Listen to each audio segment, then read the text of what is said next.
This पांच conference भौतिक will now व्याख्यान। be recorded. नमस्कार। गुरुवचन ग्रुप आयोजित राष्ट्रीय गुरु वैद्य मल्हार जोशी सर से पांच भौतिक व्याख्यान में सभी वैद्यगणों और विद्यार्थीगणों का मैं मनपूर्वक स्वागत करती हूँ। सर्वप्रथम भगवान धन्वंतरी चरणों में सादर प्रणाम। धन्वंतरी स्तवन के बाद आज का 22वां व्याख्यान हम शुरू करेंगे। धन्वंतरी स्तवन।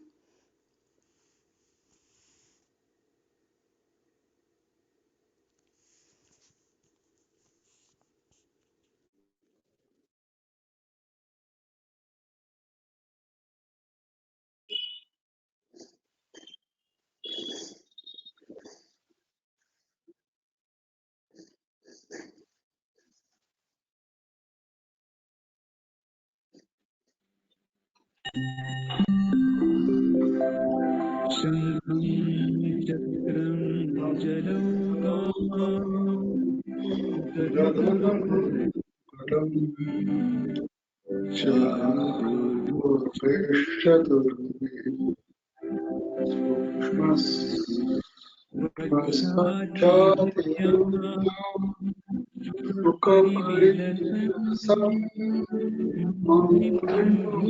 भोजनेकं कालाम्बोजत्वलाङ्गं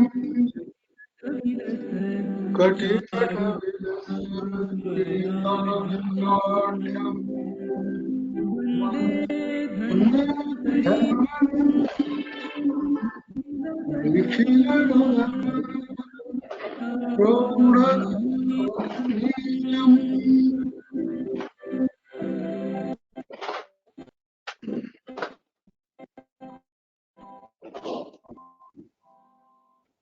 नमस्कार, फिर से सभी का स्वागत। राष्ट्रीय गुरु वैद्य मल्हार जोशी सर जी का भी स्वागत मैं करती हूँ। सर का आयुर्वेद में योगदान बहुत बड़ा है। 32 सालों से सर सांगली में आयुर्वेद पंचभौतिक प्रैक्टिस और औषधि निर्माण कर रहे हैं। मैं उनका परिचय देने का एक साहस करती हूँ। कम से कम औषधि और स्वयं निर्मित रसौषधि भस्म तक सभी औषधियों का उपयोग, ये विशेषताएं सर जी की है।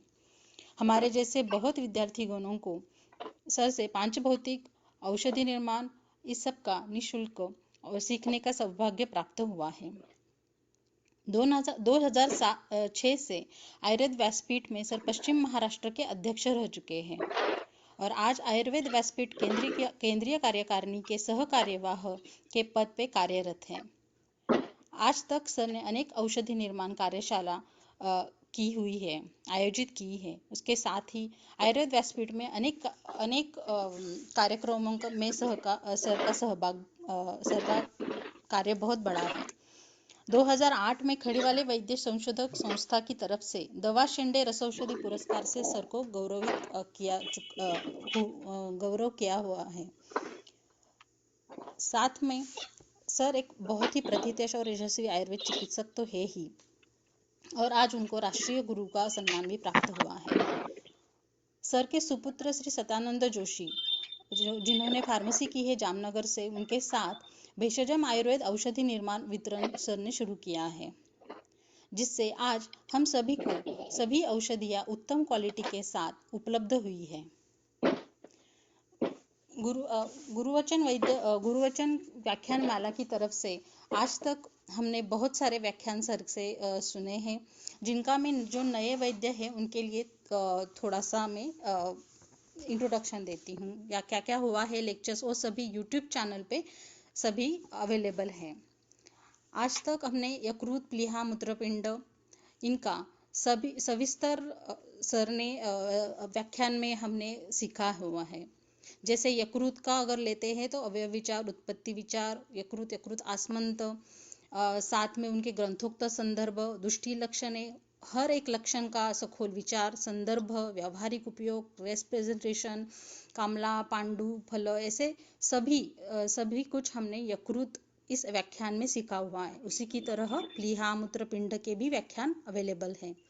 साथ में जो पांच भौतिक के मूलभूत सिद्धांत हैं, जैसे निसर्ग और शरीर, बुद्धिंद्रिय, अम्ल क्षार विचार, इन सब का व्यावहारिक उपयोग और उनका कैसे हमें किस तरह हमने सोचना चाहिए, ये सब कुछ हमें इनके व्याख्यानों से सीखने को मिला हुआ है। व्याधि, कामला, पांडु, राजयक्ष्मा, कास, हुक्का, श्वास, रक्तपित्त आदि व्याधियों का पे भी व्याख्यान हुए हैं। साथ में सर ने हमेशा हमारे शंकाओं का निवारण किया है। सर से आज हमारा 22वां चर्चा सत्र है। तो मैं आज सर से आज हमारा विषय है कि औषधि सेवन काल और माक्षिक भस्म निर्माण विधि। तो मैं सर से आज अनुरोध करती हूँ कि सर आज औषधि सेवन काल और माक्षिक भस्म निर्माण विधि इस विषय पर हमें संबोधित करें। धन्यवाद। नमस्कार। इको आ रहा है क्या? नहीं ना? हाँ, ठीक है। आज हम हमारा 22वां लेक्चर ले रहे हैं। भगवान धन्वंतरी को सादर नमन करके मेरे गुरु कैलाशवासी बृहत्त्रयी रत्न वैद्यराज आवादातर शास्त्री के चरण कमल छूकर मैं आज का पंचभौतिक चिकित्सा के बारे में होने वाला और ग्रंथों ने जो हमें बहुत सारे औषधि सेवन काल बताए हुए हैं, उनमें पंचभौतिक चिकित्सा के हिसाब से हम कैसे उनको देखते हैं और कैसे उसका प्रयोग करते हैं, उसके ऊपर हम आज चर्चा करने वाले हैं।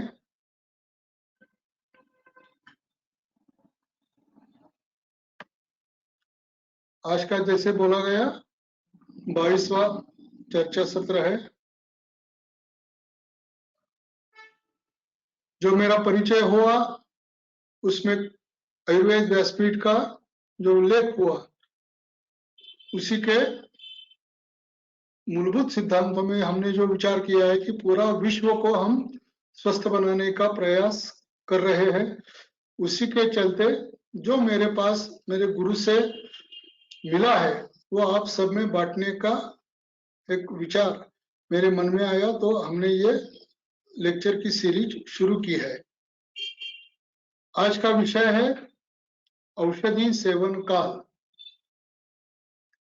वैसे तो औषधि सेवन काल इसमें ग्रंथों ने जो बहुत सारी बातें दी गई है उसके सभी रेफरेंसेस अभी जो मेरे पास आने वाले शिष्य परंपरागत जो वैद्य है, कुछ विद्यार्थी है, उन्होंने बहुत सारा मटेरियल अच्छा स्टडी करके मेरे पास भेजा है। मैं उन सभी को पहले अभिनंदन करता हूँ।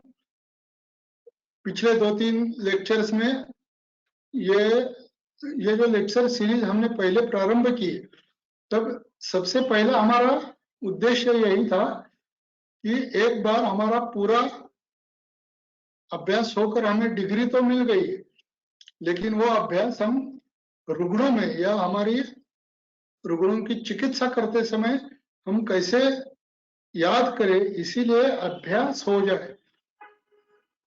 पिछले 2-3 महीने में कुछ कारणवश विद्यार्थी या स्टूडेंट इनका इनका अभ्यास के ऊपर से थोड़ा ध्यान बढ़ गया था, तो हमने इस बार सभी को फिर से याद दी, तो सभी ने अच्छा अभ्यास करके बहुत सारे रेफरेंसेस मुझे भेजे हैं। इसीलिए फिर एक बार उनका अभिनंदन करता हूं और हम आगे चलते हैं। सबसे पहले आज जो विषय है उस विषय में आने वाली महत्वपूर्ण बात यह होगी,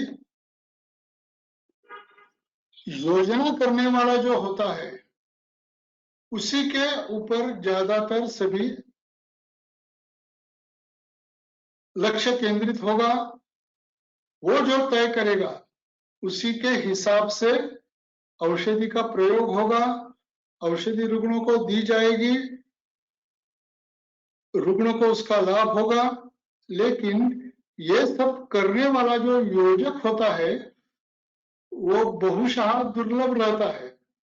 लेकिन यही बात ध्यान में रखते हुए अभी मेरे सभी स्टूडेंट्स वैद्यगण मेरे जो है वो फिर से स्टडी करने लगे हैं और उन्होंने ये साबित कर दिया है कि नहीं सर, हम अच्छी तरह से स्टडी करके ही हमारे रुग्णों को रुग्णों की चिकित्सा करने का प्रयास करेंगे। तो मैं आप सभी को योजक और आपको दुर्लभ ऐसे दोनों उपाधि दे रहा हूं। आप वो दोनों उपाधि अपने साथ ले लीजिए और उसी के चलते अच्छी तरह से रुग्ण सेवा करने का प्रयास कीजिए। चिकित्सा चतुष्पाद में हमें वैद्य, रुग्ण, परिचारक और सबसे ज्यादा संपन्न और योग्य ऐसी औषधि हमारे साथ होनी चाहिए। ये ग्रंथों ने हमें बताया है। संपन्नम योग्यम औषधम, जो भी औषधि हमें लगती है कि नहीं ये औषधि यहाँ प्रयुक्त करनी है, तो उसकी क्वालिटी बहुत अच्छी होनी चाहिए, मात्रा उसकी, क्वांटिटी उसकी कम होनी चाहिए। और जैसे वो प्रयोग करने वाला वैद्य है, उसके मन में क्या चल रहा है, उसी के हिसाब से काम करने वाला ये औषध होना चाहिए। क्वालिटी, क्वांटिटी, सर्वगुण संपन्नता और जो वैद्य उसका प्रयोग कर रहा है उसके मन के हिसाब से काम करने वाली ऐसे औषधि हमारे पास हो तो हम अच्छी तरह से रुग्ण को उसका लाभ दे सकते हैं। उसी के चलते रुग्ण की अच्छी चिकित्सा भी हो सकती है।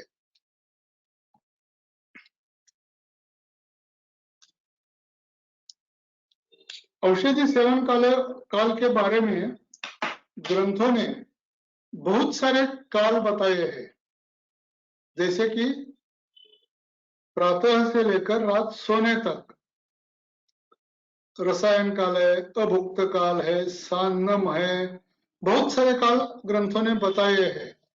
उसके बारे में ज्यादा चर्चा मैं यहाँ नहीं करने वाला हूँ। आपको वाग्भट मिलेगा, सुश्रुत मिलेगा, चरक मिलेगा, शारंगर में अलग अलग रेफरेंसेस आए, योग रत्नाकर में अलग अलग रेफरेंसेस आए हैं।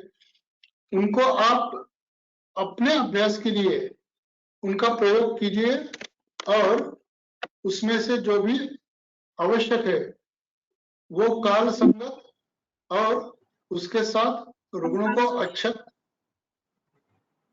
बीच में कोई बोल रहा है, जरा अपना आवाज म्यूट कर दीजिए।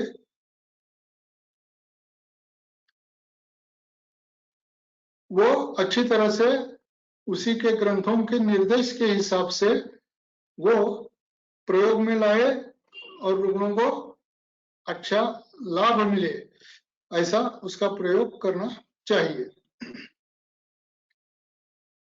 पंचभौतिक चिकित्सा में हमने आज तक बहुत सारे विचार सामने आपके मैंने रखे हैं, आपने भी वो स्वीकार कर लिए। उसी के चलते मूल एक उठा रहा, पंचभौतिक जो हम संप्राप्ति लगाते हैं उसका भेद करना, व्याधि के अनुसार, दोषों के अनुसार, ये सभी जो मूल सिद्धांत है वो मन में हमारे पक्के होने चाहिए। यानी उसी के हिसाब से ही हम ये औषधि सेवन काल के बारे में भी आज विचार करने वाले हैं। सबसे पहले मूलक उठा रहा, जो व्याधि जैसी अवस्था है उसमें दोष दुष्य आदि सभी का विचार करते हुए, लेकिन थोड़ा सा उसको पंचभौतिक टच देके हम उनकी अच्छी तरह से और यथा योग्य काल में औषधियों का प्रयोग करेंगे तो असर जल्दी होगा और रुग्णों को जल्दी अच्छा लगेगा, व्याधि जल्दी ही कम हो जाएगा। दूसरा एक महत्वपूर्ण विषय हमारा रहता है निसर्ग और शरीर एक है। मैंने एक कुत्ते का, श्वान का एक चित्र आपके सामने दिखाया है। एक 10-15 श्वान ऐसे हरे भरे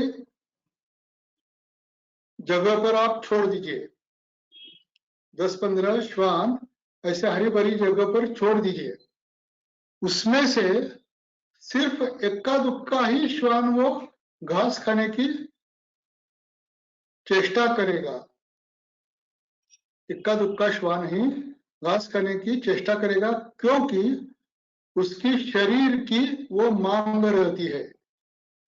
पेट में कुछ गड़बड़ है, वो घास खा जाता है और उस वमन के द्वारा वो सब पेट की गड़बड़ और वो घास बाहर निकाल देता है। ये उसको बाकी कुत्तों से अलग बर्ताव वो कौन से काल में करता है, आज हमारा काल विषय चल रहा है। जब भी उसको अपचन जैसा मालूम हो, शरीर में पेट में गड़बड़ है, वो बाहर निकालनी चाहिए, तभी जाकर वो घास खाता है। बाकी 9-10 कुत्ते घास को मुंह भी नहीं लगाते, लेकिन जिसके पेट में ऐसी गड़बड़ है, ये जो निसर्ग वाला उदाहरण मैंने दिया है, उसी के चलते कृत्वा कार्याम क्रियाम प्राप्ताम क्रिया कालन न हापये, ये जो दातार शास्त्री का एक मूलभूत और आवश्यक जो बात दातार शास्त्री ने हमें बताई है, भले हमें व्याधि के अनुसार, दोषों के अनुसार अलग अलग समय में, अलग अलग काल में औषधि देनी है, लेकिन अब भी सामने क्या बात है, हमारे सामने पेशेंट क्या लेकर आया है, वो शायद व्याधि का लक्षण होगा, व्याधि का पूर्व रूप होगा, या व्याधि का उपद्रव होगा। जो भी होगा उसको सबसे पहले हमें कम करना है। निसर्ग और शरीर एक है, उसी के चलते इसके श्वान के पेट में जो गड़बड़ है वो पहले उसने निकाल दी। वैसे ही रुग्ण हमारे पास जब भी आएगा तो रुग्ण के लिए आवश्यक जो भी बात होगी वो हम पहले करेंगे, और बाद में ये शास्त्र संपन्न जो विषय अत्यंत महत्वपूर्ण है, मूले कुठारा के लिए अत्यंत आवश्यक है, उसका विचार अब आगे हम करेंगे। ग्रंथों ने हमें दिनचर्या, ऋतुचर्या, आहार विहार, इसके बारे में वाग्वट में तो एक एक अध्याय इसके बारे में दिया गया है। ये भी क्या है, पूरा हमारा जो 24 घंटे का समय, एक दिन हम जो मानते हैं, उसमें कौन से काल में कुछ या क्या करना चाहिए, यही दिनचर्या में बताया गया है। ब्राह्मणे मुहूर्ते उत्तिष्ठे, ऐसा प्रारंभ करके कुछ दवाइयां लेते वक्त निशी यानी हम सोते समय उनका प्रयोग करना है, यहां तक कुछ काल बताए, सभी काल बताए गए हैं, उसका प्रयोग व्याधि और व्याधि का उपशम करने के लिए हम कैसे करें, इसके भी निर्देश ग्रंथों ने दिया है। उसी के चलते ऋतुचर्या भी ग्रंथों ने हमें बताई है। पंचकर्म चिकित्सा करते वक्त ये ऋतुचर्या का विशेष ध्यान हम रखते हैं, रखना चाहिए, तभी जाकर हम सुयोग्य समय पर सुयोग्य व्याधि अवस्था ढूंढकर बलवान रुग्ण के लिए या दुर्बल रुग्ण के लिए जो जो आवश्यक पंचकर्म चिकित्सा करनी आवश्यक होती है, उसका विचार हम ऋतुचर्या के हिसाब से कर सकते हैं। आहार विहार के बारे में तो बहुत सारी चर्चा हम कर चुके हैं, आप सभी लोग भी उसके बारे में अच्छी तरह से जानते हैं। आहार सुबह से शाम तक कैसा लेना है, कौन से काल में लेना है, क्षुध बोध हो गया तो ही लेना है, या समय हो गया तो लेना है, मुझे काम पर जाना है तो लेना है, अभी घर में तैयार हो गया तो लेना है, ऐसे बहुत सारे काल उसमें हम विचार कर सकते हैं। लेकिन जो विरुद्ध काल होंगे जिनके कारण आहार का हमें हमारे अग्नि के हिसाब से हमें पाचन नहीं होगा, ऐसे समय से आहार हम नहीं करेंगे, तभी जाकर हम स्वस्थ रहेंगे। आगे जाकर ये बात भी हम रुग्णों को भी बताते हैं। तो आहार के बारे में हो गया।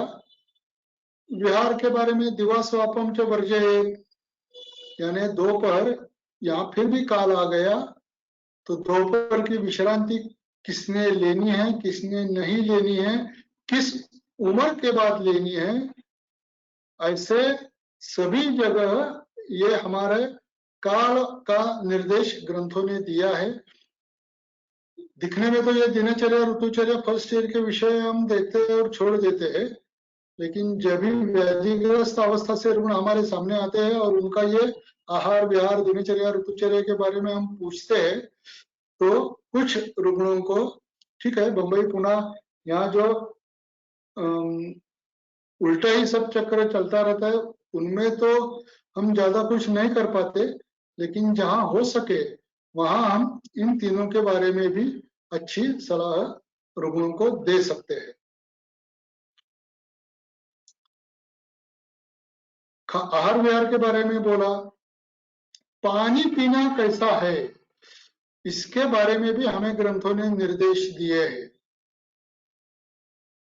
अजीर्ण हो गया तो वारी हमें भेषज के हिसाब से उपयोगी पड़ता है। जीर्ण हो गया तो बलप्रदम जल होता है। भोजन के बीच बीच में पानी पीना अमृत समान होता है और भोजन के अंत में पानी पीना विषप्रद होता है। यह श्लोक तो आप सब लोगों को मालूम है, लेकिन इसमें जो काल बताए गए हैं वो हमें अच्छी तरह से ध्यान में रखकर रुग्णों को बताने हैं। ठीक है, अब आगे चलते हैं। उदर परीक्षण, वैसे तो पांचभौतिक चिकित्सा पद्धति में प्रातः खाली पेट हो सके तो अच्छी तरह से मल विसर्जन के बाद उदर परीक्षण करने के निर्देश है, किंतु दौर्भाग्यवश मल साफ नहीं है, ऐसी बात होती है। फिर भी एक बार दो बार वो जाकर रुग्ण हमारे पास आ गया तो उस वक्त उसकी शरीर स्थिति, यानी उसको अच्छा लगता रहता है। जब भी हम, किसी ने बोला था हमें पूरे दिन में ब्रह्मानंद कब रहता है, तो जब भी मल प्रवृत्ति साफ होती है तभी हमें पूरे दिन में ब्रह्मानंद ज्यादा होता है, ऐसा एक उत्तर मिलता था।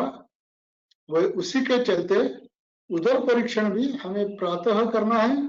शरीर स्थिति जो भी है, विकृत है प्राकृत है, लेकिन मन की स्थिति उस समय मल विसर्जन के बाद आनंदी हो सकती है, तभी जाकर शरीर की प्राकृत अवस्था हमारे समझ में आ जाएगी।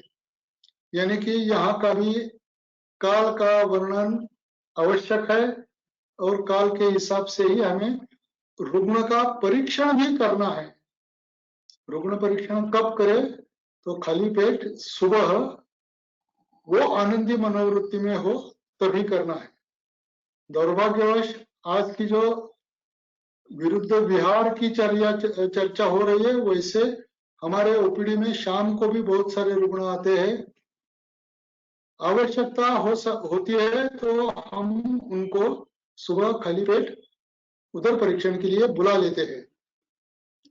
ऐसे कुछ ना कुछ उसमें पर्याय हम ढूंढ लेते हैं और आवश्यक बात करते रहते हैं। अग्निमांद्यजन्य संप्राप्ति भेद, ये हमारा बहुत दिशादर्शक, मार्गदर्शक और आवश्यक ऐसा एक सूत्र है। हम बहुत सारे लेक्चर्स में इसके बारे में चर्चा कर चुके हैं, करते भी हैं। आज भी थोड़ा सा इसके ऊपर हम विचार करेंगे। अग्निमांद्यज संप्राप्ति भेद रोगा सर्वे अपि मंदेग्नो, यानी कौन सा भी रोग हमें ठीक करना है तो हमें अग्निमांद्यजन्य संप्राप्ति का भेद ही करना पड़ेगा।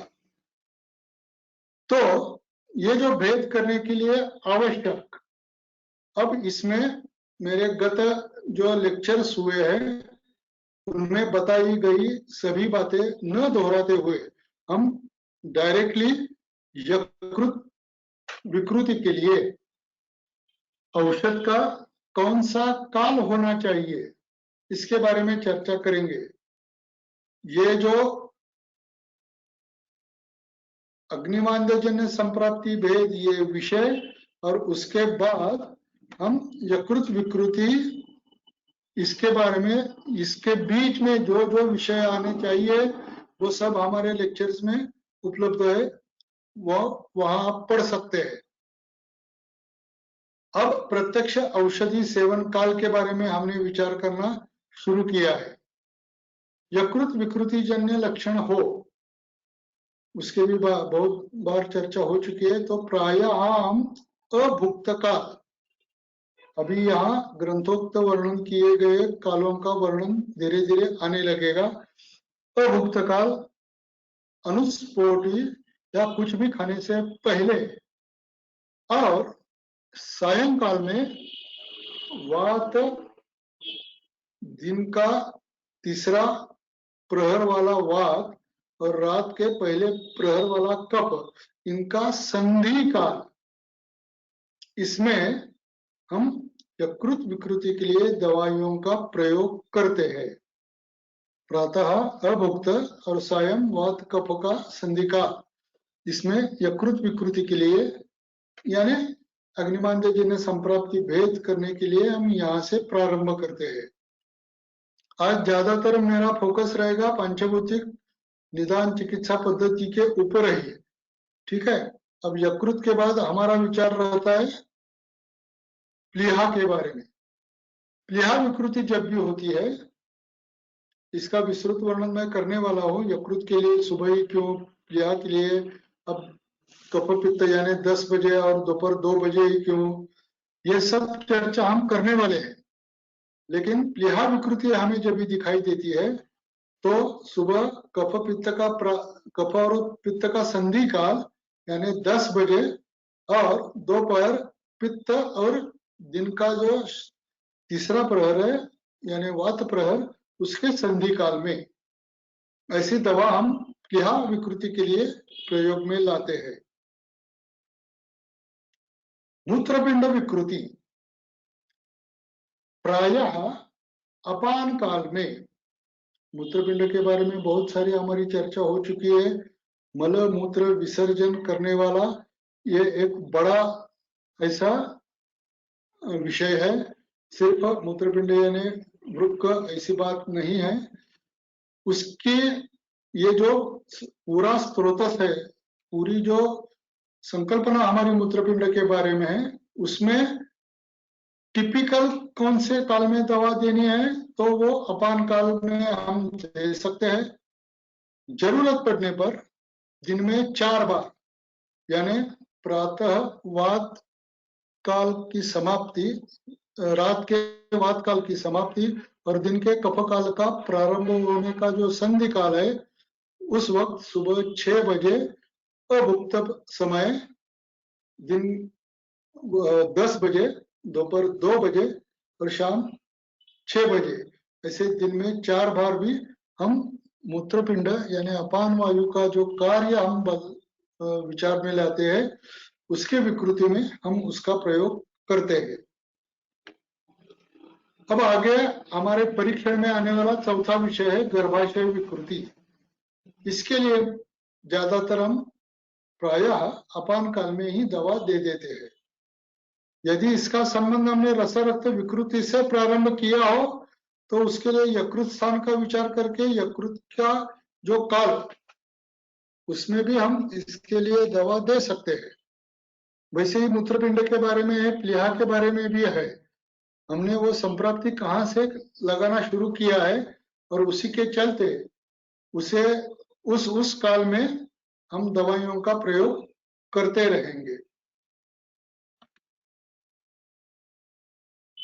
काल के बारे में हमें 3-4 पद्धति से विचार करना आवश्यक रहेगा। सबसे पहले रुग्णावस्था। रुग्णावस्था के बारे में व्याधि नूतन है, पुराण है, कितना गंभीर है। ये जो व्याधि अवस्था हम विचार करेंगे, वैसे ही रुग्ण यानी रुग्ण रुग्ण की अवस्था क्या है, वो शोषित है, अशोषित है, उसका बल कैसा है, दुर्बल है, बाल वय है, मध्यम वय है या बुढ़ापा है। ऐसे सभी अवस्थाओं का काल सुसंगत हम विचार करते हैं। उसके बाद हमारे पास बाल रुग्ण आया है, तो उसके लिए हमारे पास जो उपलब्ध दवाइयां हैं, उसमें से कौन सी उसके लिए हम प्रयोग करेंगे, इसका भी विचार, यानी हमारे पास जो उपलब्ध दवाइयां होती है, उनका भी विचार ये काल के हिसाब से हमें करना चाहिए। ठीक है, रुग्ण बल, रुग्णावस्था, व्याधि अवस्था और उपलब्ध औषधियां, इनके हिसाब से हम पूरा विचार करके औषधियों का प्रयोग करेंगे। अब ग्रंथों में निर्देशित, जैसे कि मैंने बताया, प्राणापान व्यान उदान, ये प्राणोअत्र मूर्धगा, वो बाकी सब जो ग्रंथों में दिया गया है, अपानो अपानगः, सग्रास व्याने अंते प्रातरश्चात सायमास, उदान काल के लिए सायमास्य, ये जो सब ग्रंथों ने मार्गदर्शन किया है, उसका हम पूरा ध्यान रखते हुए कुछ व्याधियों में सग्रास, ग्रासे, दोनों दो भोजन के समान, यानी भोजन के बीच में, भोजन के बाद, ऐसे जो भी समय बताए, शरीर के संप्राप्ति स्थान के हिसाब से, यानी ऊर्ध्व चतुर्विकार हो तो कब दवाई देनी है, अपान काल की व्याधि हो तो ये जो विचार हमने किया, उसका भी विचार करते करते आगे जाकर मुहुर्मुहु, यही एक विषय भी ग्रंथों ने हमें दिया है, उसका प्रयोग हम कैसे करेंगे, ऐसी और इसकी चर्चा करने के लिए हम डायरेक्टली एक व्याधि, उसके ऊपर प्रयुक्त होने वाली दवा, और वो दवा हम कौन से काल में दे सकते हैं, इसका विचार अब हम करेंगे। मुझे नहीं लगता किसी को ये प्राण काल कब है, अपान काल कब है, ये सब मुझे बताना चाहिए, वो मैंने स्किप कर दिया है। यदि किसी ने मुझे मैसेज करके भेज दिया, सर उसके बारे में भी बता दिए, तो ग्रंथों में सब जो भी उपलब्ध है वो सभी मैं आपके सामने रखने के लिए तैयार हूँ, लेकिन वो सब ग्रंथों में है। तो दैनंदिन प्रैक्टिस में हम क्या करते हैं, उसके बारे में थोड़ी सी चर्चा आज यहाँ करेंगे। ऊर्ध्व चतुर्विकारेषु, जो अभी पिछली स्लाइड्स में शब्द आया था, उसी के हिसाब से स्वप्न काले प्रशस्यते, ऊर्ध्व चतुर्विकार जो होते हैं, मन्या के ऊपर के या शिर प्रदेशी जो भी व्याधि होते हैं, उनमें कौन से काल में दवा देनी है, तो स्वप्न काल में, यानी सोने से पहले। जैसे कि आंखों के लिए त्रिफला मधुसर्पिभ्याम निश्चित नेत्र बलाय च, वो कौन से काल में देना है, उसके श्लोक में भी लिखा है। यहाँ एक कंट्रोवर्शियल विषय हो सकता है, त्रिफला रात सोते समय लिया तो मल प्रवृत्ति साफ होगी, ऐसी शंका किसी के मन में आएगी। ज्यादातर आधुनिक चिकित्सा में जो भी द्रव्य मल प्रवृत्ति साफ करने के लिए दिया जाता है, वो रात के समय दिया जाता है।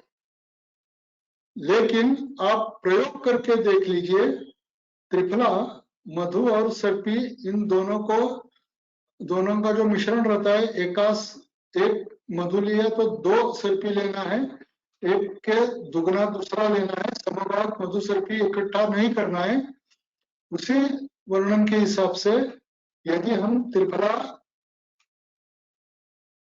रात सोते समय हमने लिया, तो वो सिर्फ आंख के लिए ही प्रयुक्त हो जाता है। लेकिन हमारे ग्रंथों ने मल प्रवृत्ति साफ करने के लिए जो काल हमें बताए हैं, उसके बारे में आगे चर्चा करने वाले हैं हम। उस वक्त यही त्रिफला उस वक्त दे दिया जाए तो मल प्रवृत्ति शुद्धिकरण हमें दिखाई देता है।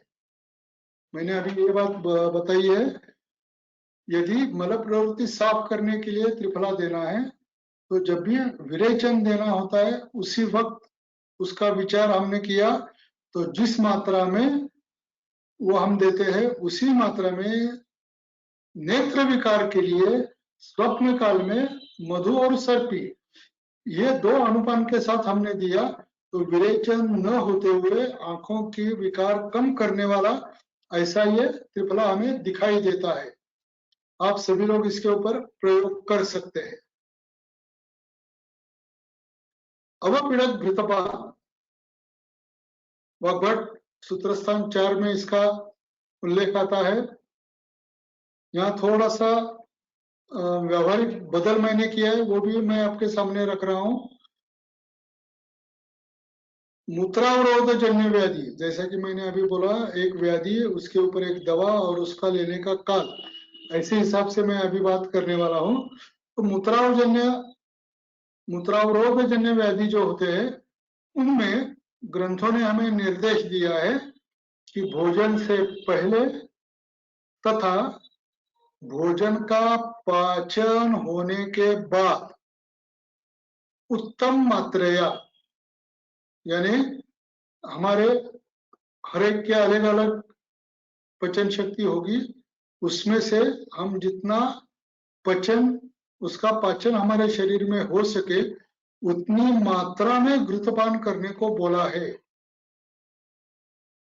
मैंने इसमें या हमने इसमें थोड़ा सा बदल ऐसा किया है, अभी हम बहुत उत्तम मात्रा में घृतपान नहीं कर पाएंगे, रुग्णों को भी नहीं दे सकेंगे, लेकिन भोजन से पहले आधा घंटा 3 चम्मच घृतपान, भोजन के बाद, वैसे तो भोजन का पाचन होने के बाद ऐसे बोला है, तो बीच में 2-3 घंटे का समय जाना चाहिए, लेकिन हम अभी रुग्णों को भोजन के बाद आधा घंटे हो जाने के बाद फिर से 3 चम्मच घृतपान करने को बोल देते हैं। लेकिन अभी इसका अच्छी तरह से रिजल्ट हमें मिलता है, यानी कि ऑडियो में कुछ गड़बड़ हो गई है क्या? मैसेज आया है या ठीक तरह से सुनाई दे रहा है? हाँ सर। हेलो, सुनाई दे रहा है या नहीं? हाँ सर, दे रहा है। हाँ ठीक है। नहीं, किसी ने मैसेज भेजा था, साउंड नहीं आ रहा इसलिए पूछा। हाँ, 1-2 मिनट पहले थोड़ा सा हो रहा था, लेकिन अभी ठीक है। ठीक है, ठीक है।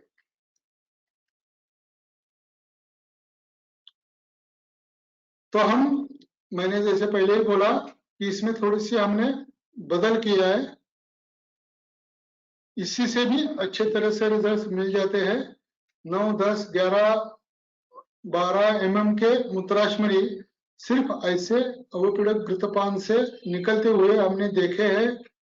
दूसरे, तीसरे, चौथे दिन रुग्ण वो सब हाथ में लेकर मूत्राशमरी हमारे पास आ जाते हैं। इतने अच्छे रिजल्ट ऐसे हम जो बताते हैं अवपीड़क के बारे में वैसे रिजल्ट दिखाई देते हैं। यूरिन इन्फेक्शन आदि के बारे में फिर से यह अवपीड़क घृतपान हमें अच्छी तरह से रिजल्ट देता हुआ नजर आता है।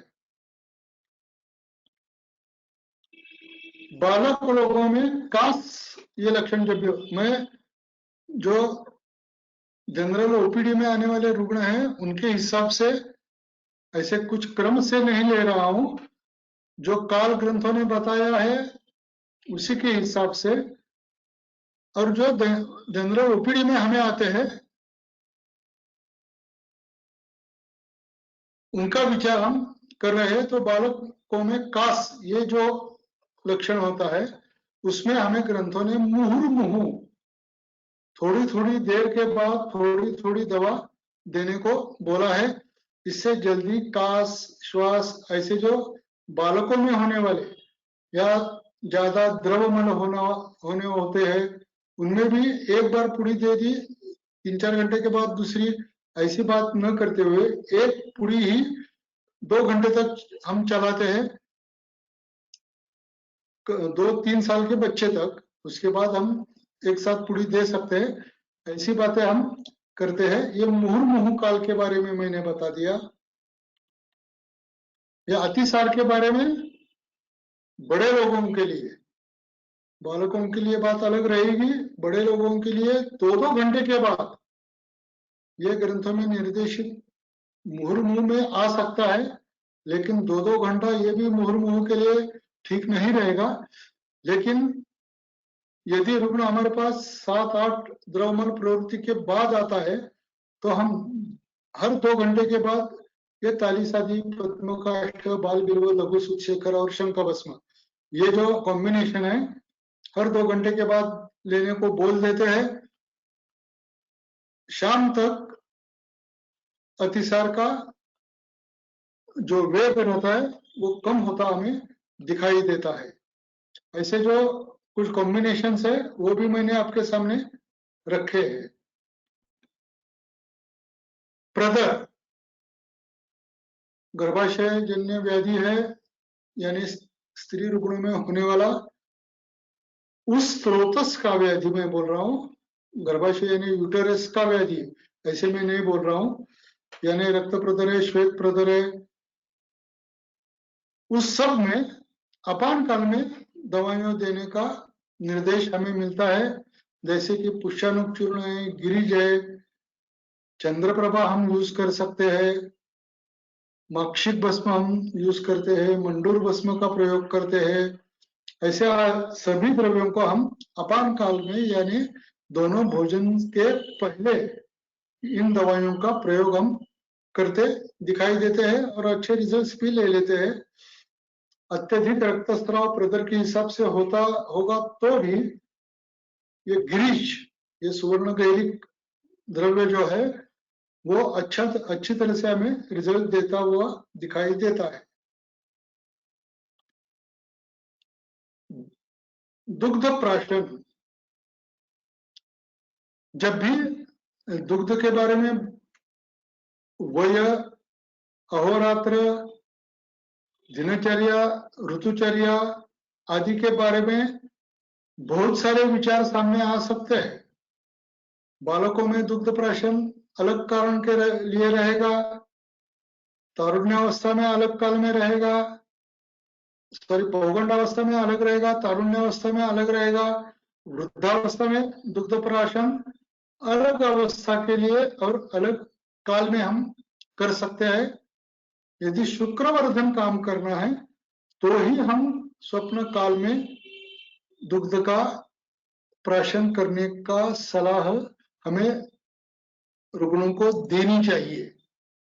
होता क्या है, तारुण्य से दुग्ध प्राशन रात को करने की आदत पड़ गई होती है, बुढ़ापा आते आते वो आदत छूटती नहीं है, रात सोने से पहले दुग्ध प्राशन कंटिन्यू रहता है, तो आगे जाकर वो आमोत्पत्ति करने के लिए भी कारण बन सकता है।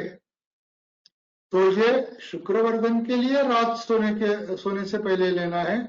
बाकी रसायन काल में ले सकते, पूरे दिन में हम ले सकते, उसमें कुछ हल्दी, सौंठ, बच्चों के लिए देते वक्त वावड़िंग आदि प्रयोग हम करते हैं, वो करने चाहिए और रुग्णों को भी बताने चाहिए। हेमगर्भ मात्रा,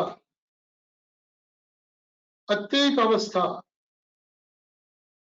यानी कि मैंने सुना है लेकिन पढ़ा नहीं है, लेकिन सुना है पुराने वैद्यों से, मैंने सुना ऐसा है, यदि जिस क्षण मनुष्य का देहावसान होता है उसी समय यदि हमने इसका लेप हमारे जुहा के ऊपर कर दिया, मृत्यु के समय मृत्यु हो गया उसी क्षण, तो मैंने सुना है, मैंने पढ़ा नहीं है, तो रुग्ण उठकर बैठ सकता है 1-2 सेकंड के लिए। इतनी जहाद, ये मात्रा है, लेकिन उसका काल भी हमें बताया है, तो ऐसा काल बताया गया है। वैसे श्वास व्याधि में इसकी अलग अलग अवस्था के हिसाब से अलग अलग उपयोग भी है, लेकिन मैंने जो विषय जो पिक्चर आपके सामने रखा है उसी के हिसाब से बातें करते मैंने ये बात बताई है, लेकिन ये मैंने सुनी हुई बात है। वैसे तो सुनी हुई बातों पर हम विश्वास नहीं करते, हमने प्रत्यक्ष देखी हुई ग्रंथों में निर्देशित ऐसी बातों पर विश्वास करना चाहिए। लेकिन यहाँ एक विषय और ये एक अलग काल जो ज्यादातर ग्रंथों में दिखाई नहीं देता है, लेकिन कुछ वक्त हम प्रयोग में ला सकते हैं, ये मेरे ध्यान में आया, इसलिए मैंने आपके सामने रखा है। आगे चलते हैं। श्वास व्याधि तो व्यानोदान काल इसके लिए बहुत अच्छा लाभदायक सिद्ध होता है। दोपहर भोजन के बाद, रात भोजन के बाद,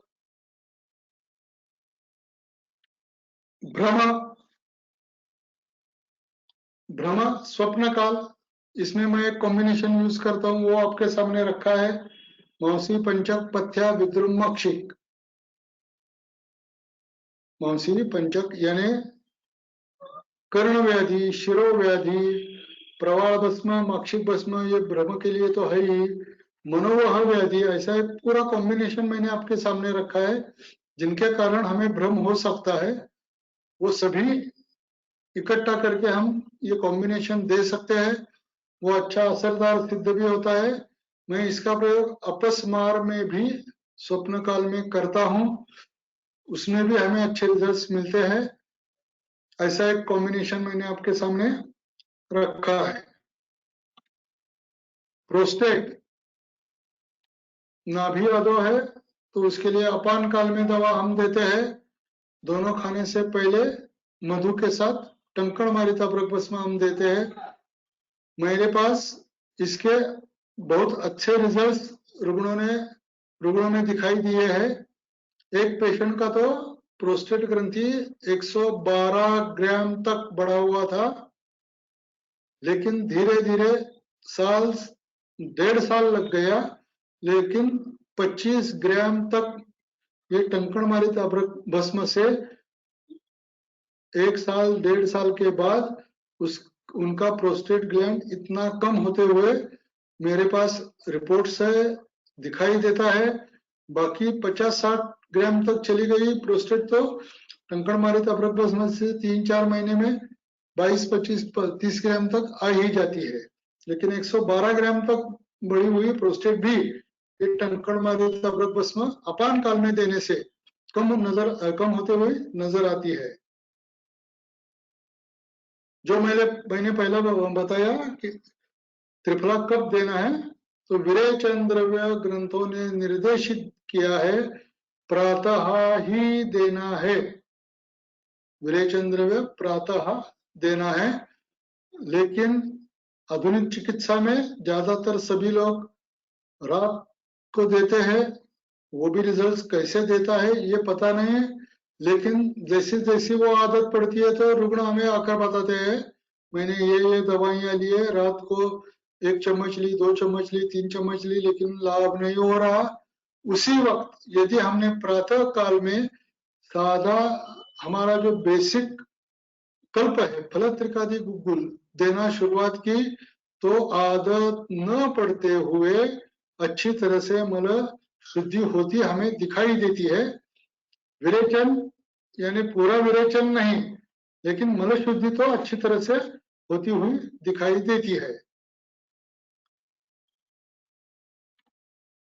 अब ये संधि काल क्या है, जो मैंने दिनचर्या और ऋतुचर्या के बारे में बताते बताते थोड़ा सा उसका उल्लेख किया है।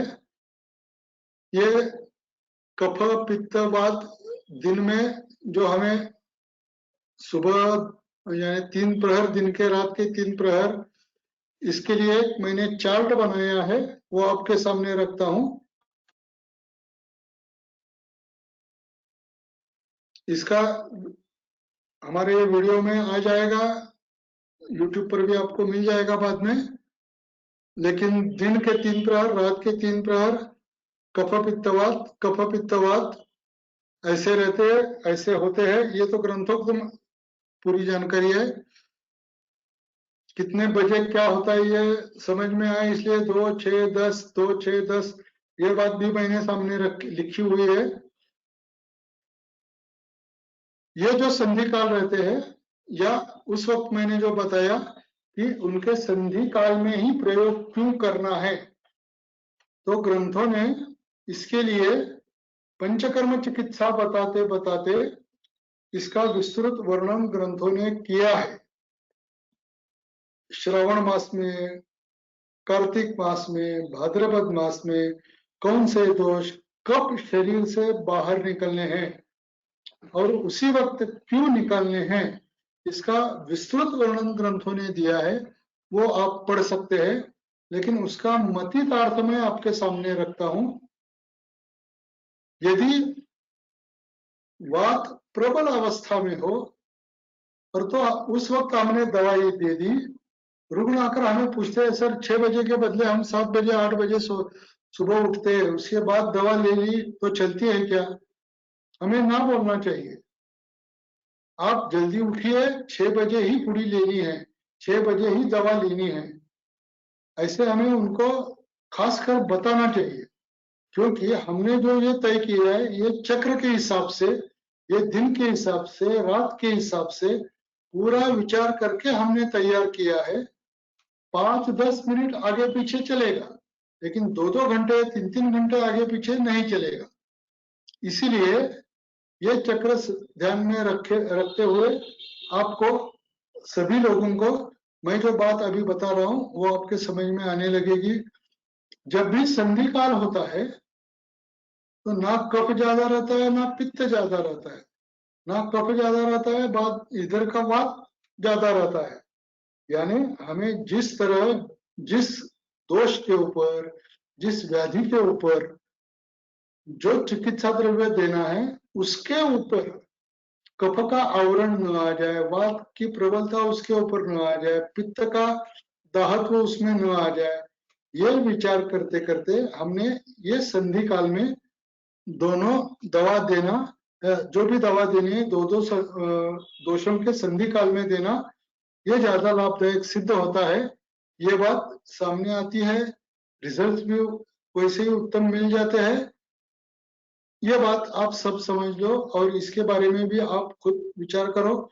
इसका विस्तृत वर्णन हमें दोषों का संचय, प्रकोप, प्रशम और उनका शरीर से बहिर्गमन कब करना है, ये जो विषय ग्रंथों में निर्देशित है वहां अच्छी तरह से मिल जाएगा। ठीक है, हम समय के हिसाब से, अब हम भी समय देखकर ही लेक्चर के ऊपर ध्यान दे रहे हैं, और जो समय है उसमें हम लेक्चर खत्म करें इसकी बात पर भी हम समय देख रहे हैं। तो आगे चलते हैं। इसका जो रेफरेंस आया है वो यहाँ पर आपको मिल जाएगा। वाग्भट सूत्रस्थान अध्याय 14वां, वमनादि कर्म करने का काल, श्लोक नंबर 33 और 34, वो सब यहाँ लिखकर ये आपके सामने रखने की मुझे आवश्यकता नहीं है, आप वहां पर देख सकते हो।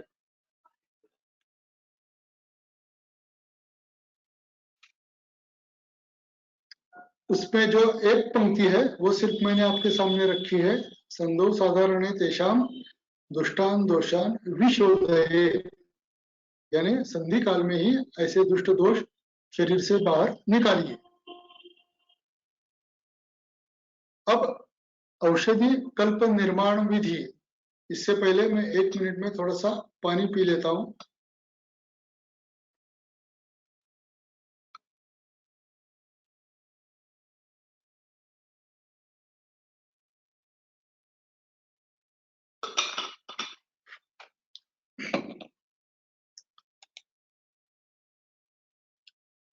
सॉरी, ठीक है। अब स्वर्णमाक्षिक भस्म, आज का जो औषधि कल्प मैं बता रहा हूं वो स्वर्णमाक्षिक भस्म कल्प है। मार्केट में जो हमें स्वर्णमुखी के जो पत्थर मिलते हैं उनकी परीक्षा हमें कर कर, क्योंकि अब बहुत सारा डुप्लीकेशन मार्केट में हो रहा है, लेकिन हम उनकी परीक्षा कर कर हम ले सकते हैं। जो परीक्षा सीधी सादी ऐसी है, सुवर्णमुखी के जो खड़े पत्थर मिलते हैं उनको हमने तोड़ दिया तो अंदर सुवर्ण जैसी लकाकी चकाकी हमें दिखाई देती है। वही सुवर्णमक्षिक हमें भस्म के लिए लेना है।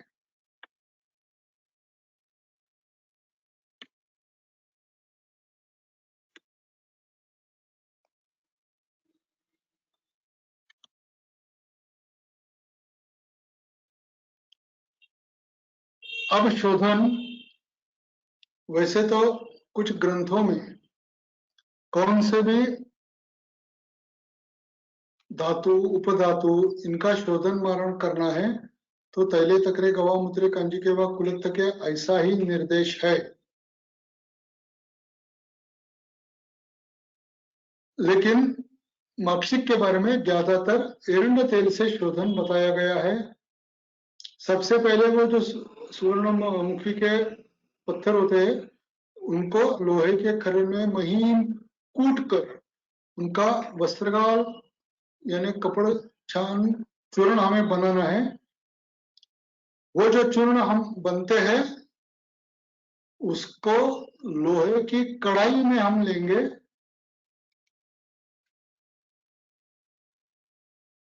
उसके ऊपर एरंडेल तेल, एरंड का तेल डालकर नीचे से अग्नि देना है। जैसे जैसे वो गर्म हो जाता है वैसे वैसे वो पहले मक्षिक गर्म हो जाता है, उसके बाद एरंड का तेल जो होता है वो भी गर्म हो जाता है। जैसे जैसे उष्णता वहां से बढ़ती है तो ऊपर कढ़ाई में मक्षिक के ऊपर डाला हुआ जो एरंड का तेल रहता है वो भी जलना प्रारंभ हो जाता है। इस वक्त जो कढ़ाई है उसमें थोड़ी कज्जली यानी हम मराठी में काजळी करके जो बात करते हैं वो बाजू में चिपक जाती है, वो सब निकालनी चाहिए, वरना वो मक्षिक में यदि मिल गई तो वो भस्म बनते वक्त हमें तकलीफ देती है। ये पूरा अग्नि शांत होने दो, उसके बाद वो जो बाजू में कज्जली जो बनती है वो निकालनी है। उसके बाद शोधन ऐसे 3 बार करते हैं हम। 3 बार एरंडेल तेल उसके ऊपर डालते हैं, 3 बार अग्नि देते हैं, तीनों बार ही ऐसा ऊपर भी जलता है और वो पूरा जलने के बाद बहुत बदबू आती है, लेकिन उसमें जो भी बाह्य दोष अभ्यंतर दोष होते हैं वो सब जलकर नष्ट हो जाते हैं और अच्छा सुवर्णमक्षिक शोधन हो जाता है। उसके बाद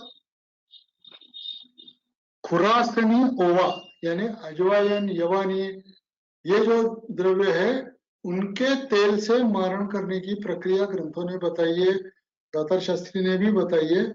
लेकिन उनका अच्छा और सुयोग्य ऐसे वो न मिलते देखते हुए सबसे तेल कौन सा अच्छा है तो वो तिल तेल का है। उसी के चलते तिल तेल से मारण हम अभी करते हैं। जैसी ही शोधन प्रक्रिया की वैसे ही मारण भी लोहे की कढ़ाई में सुवर्णमक्षिक डालना है, उसके ऊपर तिल तेल डालना है। लेकिन ये बात 7 बार करनी पड़ती है। शोधन 3 बार में हो जाता है लेकिन मारण के लिए 7 बार तिल तेल का प्रयोग हम करते हैं, तभी जाकर बहुत महीन ऐसा सुवर्णमक्षिक भस्म दिखाई देता है। पूरे स्वांशित होने के बाद, पूरा स्वांशित होने के बाद उसको अमृतीकरण करना है, उसका अमृतीकरण करना है। तो कुमारी रस से 7 बार भावना खरल में देते हैं, लेकिन पूट देते वक्त फिर लोहे के कढ़ाई में हम डालकर ही 3 घंटे यानी कि 1 प्रहर तक अच्छा अग्नि उसको दे देते हैं। इस वक्त उसके ऊपर ढक्कन रखा हुआ होता है जिसके कारण ज्यादा उसका या उसमें कुछ गिर न जाए आदि बात हम देखते हैं।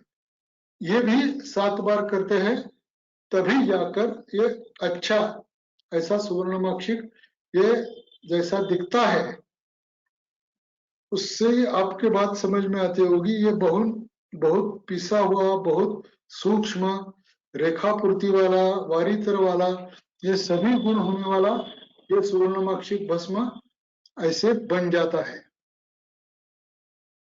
ऐसे ये एक भस्म के बारे में और जो एक विचार के बारे में हमने चर्चा करने का तय किया था, और जो उसके लिए समय 1 घंटा था वो अब खत्म हो गया है। अब इसके आगे थोड़ा सा अगले लेक्चर के बारे में हम चर्चा करेंगे और ये लेक्चर खत्म करेंगे। लेकिन आज मैं देख रहा हूँ बहुत सारे क्वेश्चन आ रहे हैं, उनके बारे में भी हम चर्चा करेंगे। अगला लेक्चर 24 सितंबर को होगा, वो 23वां लेक्चर होगा। उसमें भी एक पांचभौतिक सिद्धांत के ऊपर चर्चा होगी, एक रुग्ण पत्रक, उपयुक्त औषधि चर्चा, एक कल्प और उसका निर्माण विधि, इसके बारे में हम चर्चा करेंगे।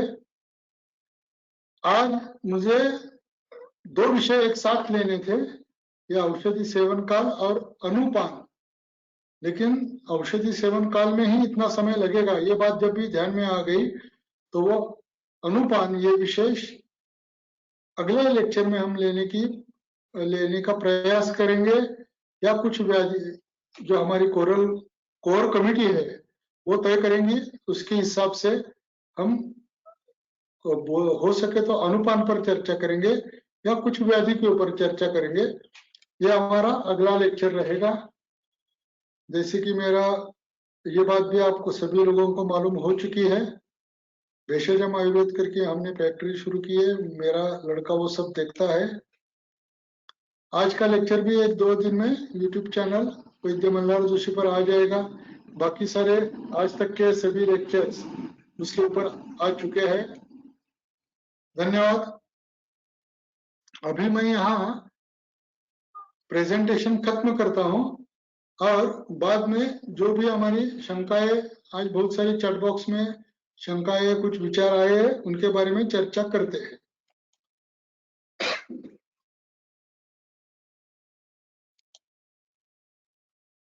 चलो मीनल जी, वो चैट बॉक्स की कुछ चर्चा करेंगे।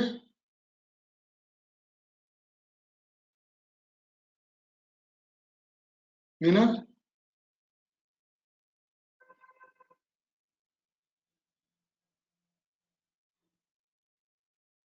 मीनल वाजे,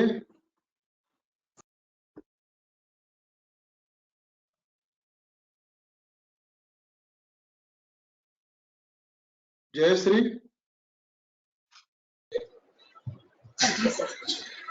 हाँ हेलो सर। बोलिए। हाँ सर मैं वैद्य मानसी बात कर रही हूँ। हाँ प्रश्न बोलिए। मैं बताऊं कि चैट बॉक्स में जो प्रश्न आए हैं, हाँ बोलो बोलो। तो उन्होंने प्रश्न ऐसा पूछा है कि अवपीड़क के लिए हम कौन सा स्नेह या घृत यूज कर सकते हैं। हम तो घर का घृत लेने के लिए बोल देते हैं, क्योंकि जी सर। उसका कारण ऐसा है, हमारे यहाँ वो घृत अच्छी तरह से नहीं मिलता, उसमें कुछ ना कुछ तो मिलावट जरूर रहती है।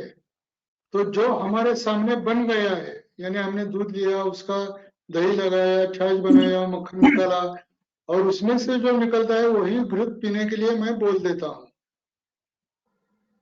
जी सर। सर आगे का प्रश्न आया है, जो हमने भ्रम चिकित्सा के लिए जिक्र किया था कि उसमें हम पंचक करके दवा जो यूज करते हैं, तो पंचक का मतलब क्या है, ऐसा सवाल पूछा है। हाँ, पंच कषाय, ये जो वाग्भट का ज्वरपाचक कषाय दिए गए हैं, उसमें आने वाला धात्री मुस्ता अमृता, ये वाला वो पंच कषाय कल्प है। इसका प्रयोग शायद मैंने पहले एक लेक्चर में बताया है, हम कर्ण व्याधि में करते हैं। और भ्रम ये एक लक्षण कर्ण क्षेत्र में हो सकता है, कर्ण में जो आवाज आते हैं उनमें भी ये भ्रम लक्षण दिखाई देता है, तो उसको भी एक साथ मिलाकर ये पंचकषाय वाला कल्प भी उसमें हम यूज करते हैं। अभी जी तो दिखाई नहीं, हाँ, अभी दिखाई नहीं दे रहा, कर्ण का कोई प्रॉब्लम नहीं है ऐसा रुग्ण बोलता रहता है, लेकिन जिसको मराठी में बोले वर्टिगो तो आपको समझ में आ जाएगा। तो वहां का जो काम है वो काम अच्छी तरह से हो सके, इसलिए पंचकषाय वहां पर यूज होता है। जी सर। सर प्रोस्टेट के व्याधि में कौन सा काल, ऐसा एक सवाल आया है। अपान काल दोनों भोजन से पहले। जी जी। भ्रम का मेडिसिन प्लीज रिपीट कीजिए, ऐसी एक रिक्वेस्ट आई है। हाँ, वो लेकिन वो लेफ्ट हो गई है, ठीक है फिर भी बोल देते हैं। जटामांसी, पंचकषाय, पथ्यादि, प्रवाल भस्म और मक्षिक भस्म, ये मैं प्रयोग तो करता हूँ, जितनी जरूरत है उसी के हिसाब से कम ज्यादा होता रहता है।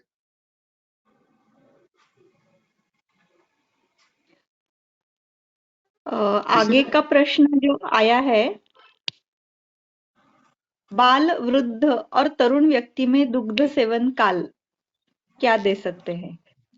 तो इसके बारे में चर्चा हो चुकी है, फिर भी चर्चा बता हो देता हूँ। चुकी है। जी सर। हाँ, बालकों में तो हम पूरे दिन में कभी भी दे सकते हैं, रात सोने के बाद भी वो दूध पीकर ही सोता है, जरूरत पड़ने पर माँ का दूध भी वो रात में पीता रहता है। बालकों में तो कुछ समय नहीं है। तारुण्यावस्था में कौन से कारण वो दुग्ध पान करना चाहता है, मैंने ज्यादा खुलकर बात नहीं की है, लेकिन आप सब समझ सकते हो। रात सोते समय तारुण्यावस्था में दूध क्यों लेना है, शुक्रवर्धक है इसीलिए लेना है, उसके रसायन कोई व्याधि के कारण उसका अपतर्पण हो गया है, तो उसमें संतर्पण देने के लिए सुबह दोपहर ऐसे दुग्धपान हम दे सकते हैं। वृद्धाप काल में सुबह या दोपहर को ही, मैं तो बोलता हूँ सूर्य दिखाई देता हो उसी वक्त वृद्धों में दूध या दुग्धपान करना चाहिए, रात को नहीं करना चाहिए वृद्धों में।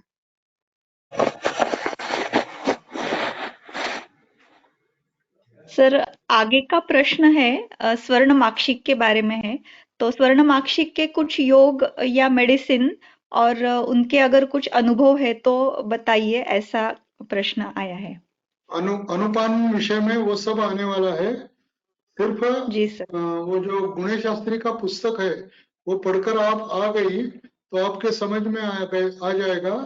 सुवर्ण माक्षिक के प्रयोग उन्होंने इतने बताए हैं कि हम वो ध्यान में भी नहीं रख सकते। इतने प्रयोग गुणेश शास्त्री ने बताए हैं, वो आप एक बार पढ़ लीजिए, मैं भी वो अगले लेक्चर में वो सब बताने वाला हूँ। जी सर।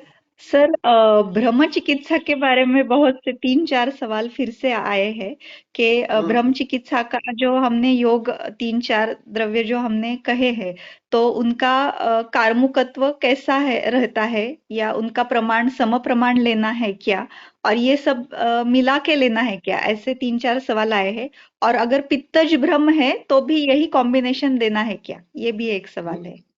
नहीं, पहला सवाल उत्तर नहीं है। हर प्रकृति के लिए, हर विकृति के लिए एक कॉम्बिनेशन क्या हम दे सकते हैं, ये मैंने आपके सामने रखा है, लेकिन मैंने दिया है इसलिए आप देने की चेष्टा करेगी या करोगे तो आप गलती ही कर बैठोगे। मेरा ये मौसी पंचक पथ्य विद्रुम अक्षिक के कॉम्बिनेशन में तब भी देता हूँ जब भी मेरा यकृत, प्लीहा, मूत्रपिंड, स्त्री रुग्ण में गर्भाशय, ये सब अपने अपने स्थान में अच्छी तरह से काम करने लगेंगे, अभी जाकर भ्रम ये लक्षण कम नहीं हो रहा।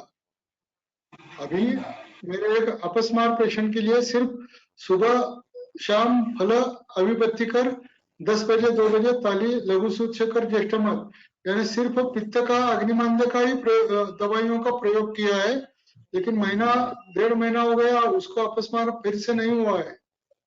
उसके लिए मक्षिक भस्म देने की, भ्रम की चिकित्सा करने की जरूरत ही नहीं पड़ती। एक कॉम्बिनेशन, एक कुछ ना कुछ तो आपको अलग विचार करने के लिए एक विचार मैं आपके सामने रखता हूँ, वो विचार आप ध्यान में लेकर, लेकिन पहले ये पंचभौतिक चिकित्सा के जो बेसिक कंसेप्ट है वो पूरे करके ही वो उसका प्रयोग कीजिए, तभी जाकर आपको रिजल्ट्स मिलेंगे। जी सर। सर 2 सवाल अतिसार के बारे में आए हैं। अतिसार योग सर प्लीज रिपीट करेंगे क्या? और ये जो योग है वो हम 10 साल की उम्र में बच्चों को दे सकते हैं क्या? ऐसे 2 सवाल आए हैं। मैं जो योग बता रहा हूँ वो पहले आपको सुनाता हूँ। तालिसादी चूर्ण मैं दे देता हूँ, उसके बारे में मुझे ज्यादा बोलने की जरूरत नहीं पड़ेगी। बाल बिल्व, बिल्व फल जो हम प्रयोग करना चाहते हैं वो बाल ही होना चाहिए। वो आमावस्था में ही वो पेड़ों से निकाल कर उसका जो अंतर्भाग रहता है, मगज रहता है, वो सब निकाल कर सुखाकर उसका चूर्ण बनाकर हम रखते हैं। उसके बाद पद्मकाष्ठ है, लघु सूत शेखर है, शंख भस्म है। ये पांचों द्रव्य हम अलग अलग दे सकते हैं, इकट्ठा मिलाकर भी दे सकते हैं, लेकिन जैसा कि मैंने अभी बोला प्रकृति विकृति के हिसाब से ही देंगे। 10 साल के नीचे के बच्चों के लिए सिर्फ सीतोपलादी और लघु सूत शेखर, और सशूलता हो तो शंख भस्म, ऐसे 3 द्रव्य ही द्रवमल कम करते दिखाई देते हैं। जी सर। सर जीर्ण प्रतिशय में तनु नासास्त्राव हो तो ट्रीटमेंट क्या करनी चाहिए? ऐसा एक सवाल आया है। नहीं, वो काल में नहीं आता जी सर। उसका, जी सर। वो आज काल के अ, बारे में ही हम चर्चा करेंगे। सभी पाचन योग कौन से काल में देने चाहिए? ऐसा एक सवाल है। रसकाल में आप मेदोपाचक देगी क्या? रसकाल में रसपाचक दे दीजिए। ग्रंथों ने सब निर्देश दिए हैं।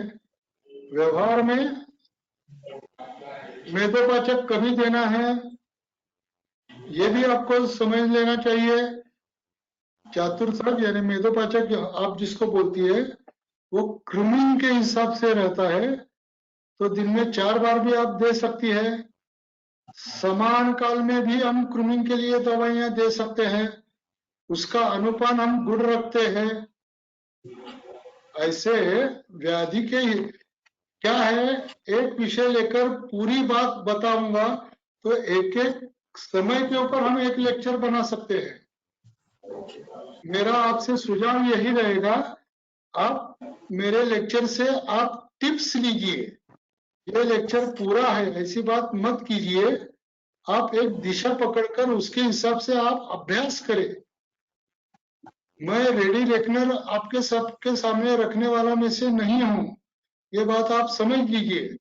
मेरे लेक्चर से आप सिर्फ विचार लीजिए, क्योंकि विचार से ही आपको ग्रंथों में दिए गए हुए जो भी आपके ग्रंथों के विचार है वो समझ में आने के लिए मेरा प्रयोग कीजिए। उसके आगे आप मेरा प्रयोग आप मेरे ऊपर निर्भर होने लगोगे तो आपको कुछ भी रिजल्ट्स नहीं मिलोगे। आज तक बहुत सारे स्टूडेंट के बारे में यही बात चलती रहती है, मेरे गुरु ये यहाँ यूज करते हैं, मैंने दिया तो रिजल्ट्स नहीं मिलते। क्यों नहीं मिलते? तो गुरु ने उसके पीछे कितना विचार किया होता है, ग्रंथों में उसके विचार कितने दिए गए होते हैं, वो सब आप ध्यान में पहले ले लीजिए, तभी जाकर आपको कुछ ना कुछ तो रिजल्ट्स मिल जाएंगे। जी सर। ठीक है। जी सर। सर समान काल में घृत सेवन से मल प्रवृत्ति अच्छी होती है, ऐसा मेरा अनुभव है। डॉक्टर हेमा आनंद शाह इनका ये कहना है कि समान काल में अगर घृत सेवन किया जाए तो मल प्रवृत्ति अच्छी होती है। ये सही है या सिर्फ एक कहावत है? पता नहीं, अगर आपका कुछ अनुभव है तो कृपया बताएं, ऐसा इनका कहना है। हेमा जी, आप अभी है लेक्चर में सुन रही है? अनम्यूट होकर बात कीजिए। हाँ सर, हाँ सर, हाँ सर। हाँ, हाँ, योगा के बहुत सारे शिक्षकों ने बताया है और बताते हैं ये प्रयोग जब योगा के क्लासेस चलते हैं तो, कि आपको कॉन्स्टिपेशन के लिए, मलावष्टम्भ के लिए समान काल में घृत लेना चाहिए। और वो ऐसा भी बताते हैं कि वो पचता नहीं है, केवल it works as a like lubricant, और उसके बाद आपको मल प्रवृत्ति के लिए कोई भी दवाई नहीं लेनी पड़ेगी। तो ये कितनी हद तक, मैंने 2-3 प्रयोग किए हैं पर रिजल्ट नहीं मिले हैं, तो मैं आपसे जानकारी जानना चाहती हूँ। जो योगा टीचर है, नहीं, जो योगा, आपकी बात तो गलत है ही नहीं। जो योगा टीचर है उनके हिसाब से समान काल कौन सा है, ये बात आपने उनसे कभी पूछी है? हाँ सर, वो बोले बराबर निम्न बीच में हाफ पूरा खाना, आधा खाना हो जावे तब। तब खाना है, और उसी वक्त, यानी हम जो समान काल भोजने समान में मध्य इष्यते, ये जो हम सोचते हैं, हाँ वैसा ही वो ही सोचते हैं, ठीक है। लेकिन हमारे ग्रंथों के हिसाब से वो अग्नि संदुक्षित करने वाला रहेगा, ये बात ठीक है? हाँ सर। हाँ, तो हम तो उसके ऊपर विचार ऐसा ही करेंगे कि वो अग्नि हमारा संदुक्षित करता रहेगा, और उसकी मात्रा क्या होगी, कितना हम दे सकते हैं, भोजन के बीच में ऐसा दिया तो मैंने तो आज तक कभी किसी को दिया नहीं है, और ऐसे रिजल्ट मिलेंगे इसके ऊपर मेरा अभी मन भी नहीं जा रहा। खाने से पहले दे दीजिए, अपान काल में दे दीजिए, वो रिजल्ट देता हुआ नजर आता है। जैसे कि अर्श व्याधि में हम जो मैंने पहले एक लेक्चर में जो कल्प या योग बताया है, वो हम दोनों खाने से पहले अनुपान, उसके लिए घृत दुग्ध या घृत पानी नमक, ऐसा घृत वाला ही 2 ही अनुपान देते हैं। तो उस वक्त विरेचन न होते हुए मलावष्टम्भ कम होता हुआ हमें दिखाई देता है, लेकिन समान काल में मैंने नहीं दिया है आज तक। ओके सर, धन्यवाद सर। ओके। अगला सवाल डॉक्टर उज्ज्वला पूछती है कि विरेचन योग कब दे अगर पेशेंट को उठते ही मल प्रवृत्ति हो जाती है तो? अब हाँ, उज्ज्वला जी आप सुन रही है?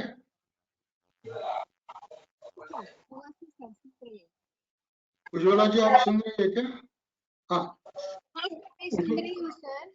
हाँ, विरेचन तभी हम देते हैं, सबसे पहली बात है विरेचन देने के जो ग्रंथों ने हमें क्राइटेरिया बताए हैं, उस वक्त और उस दोषों के लिए स्नेहन स्वेदन पूर्वक आप विरेचन देना चाहती है, या कामला जैसा व्याधि है, तुरंत कुछ रिजल्ट्स मिलने चाहिए, उसके लिए विरेचन देना चाहती है, ऐसा प्रकृति के हिसाब से जब भी विरेचन देना है तो हमें प्रातः काल ही देना है।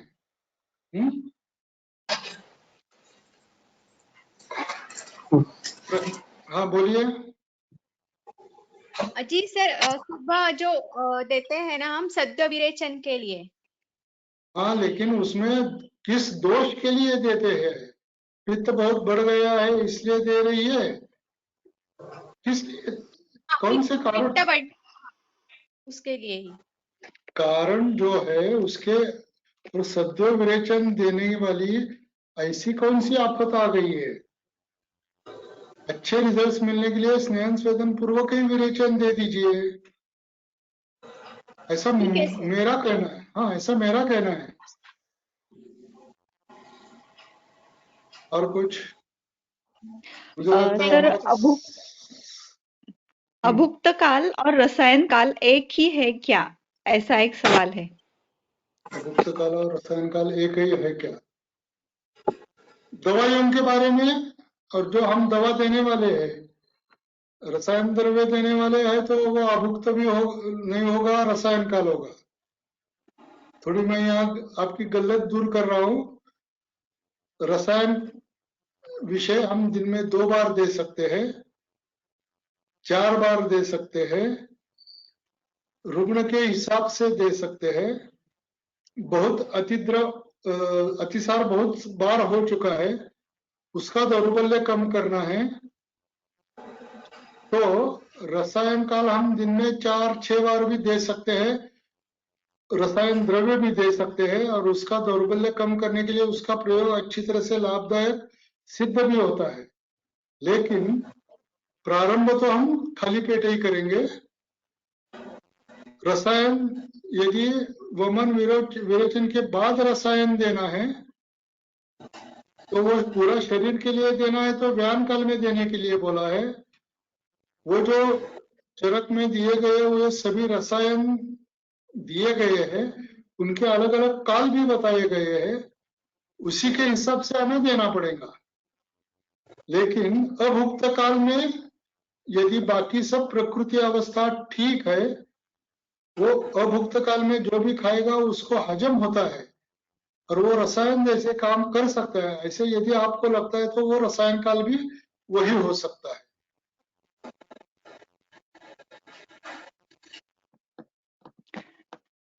ठीक है? सर नहीं, फार्मेसी के बारे में एक सवाल आया था कि आपके फार्मेसी के मेडिसिन अदर स्टेट में भी ऑन काउंटर मिल सकते हैं क्या? ऑन काउंटर तो हम नहीं गए हैं अभी, सिर्फ वैद्यम को हम दवाइयां दे रहे हैं। Sir sorry for interrupting sir, I am doctor हाँ पूजा भाव सर। सर मुझे हाँ आपका मेडिसिन चाहिए। यहाँ पे है ना कैसा थीम है कि मल्टी ब्रांड आगे हमारा शॉप है और वहीं पे हाँ क्लिनिक कैसा अटैच है। तो मैं मैं पांचभौतिक नहीं की आप स्टूडेंट हूँ काउंटर पे, सर। हाँ लेकिन मैं आप पांचभौतिक काउंटर पे रखकर अभी हमारा अभी 1 साल भी नहीं हुआ है फैक्ट्री का, तो अभी आप काउंटर पे रखकर नहीं बेच पाओगी। मैं आपको हाँ गोक्षुराती गुग्गुल 1 किलो 2 किलो 5 किलो ऐसा आपको भेज सकता हूँ, लेकिन वो ओके पैकिंग वगैरह जो मार्केट के रूल्स रेगुलेशंस है उसके हिसाब से तैयार होने में और 1 साल लगेगा। अच्छा वही जीएमपी सर्टिफाइड और वो सब हाँ होने के लिए सर। वो सब होने के लिए अभी देर है, लेकिन अब हम मेरा वैद्य, हाँ बोलिए बोलिए। सर एक्चुअली क्या हुआ है, मैं पांचभौतिक की प्रैक्टिस कर रही हूँ तो मुझे यही दिक्कत जा रहा है। यहाँ पे पेशेंट है ना लूज मेडिसिन प्रेफर नहीं करते, तो ओके उनको ओके पूरा ब्रांडेड का ही आदत है। तो ठीक है वो ना। सब देखते हैं कि अंदर क्या है। तो मुझे अपने से मेडिसिन भी ऑर्डर करना था सर। मैंने वहां संस्था से लाया, वो मैं नहीं दे पा रही हूँ अभी। नहीं मतलब जो वही बिलिंग पेशेंट है वही उनको मैं होगा। दे रही हूँ। तो मुझे हाँ क्या हाँ लगा आपका फार्मेसी है ना, तो क्या नहीं ना है कि फार्मेसी वो है लेकिन अभी अभी थोड़ी देर है। Okay sir, no problem sir, ठीक है, आई मुझे विल वेट लगता है सर। आज का, ओके हाँ आज का समय खत्म करेंगे हम। जी सर, मानसी, 10:28 हो चुके हैं। हाँ तो सर ठीक है। हाँ सर अभी कंक्लूड करते हैं।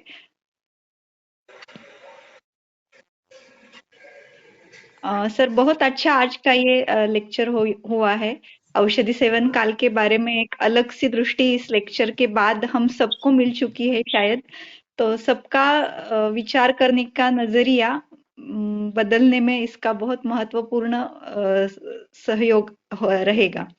सर आपका बहुत बहुत धन्यवाद। आपने अपना इतना बहुमूल्य समय हमें मार्गदर्शन करने के लिए दिया है। जो ज्वाइन हुए हैं सभी डॉक्टर्स, उन सबका भी धन्यवाद।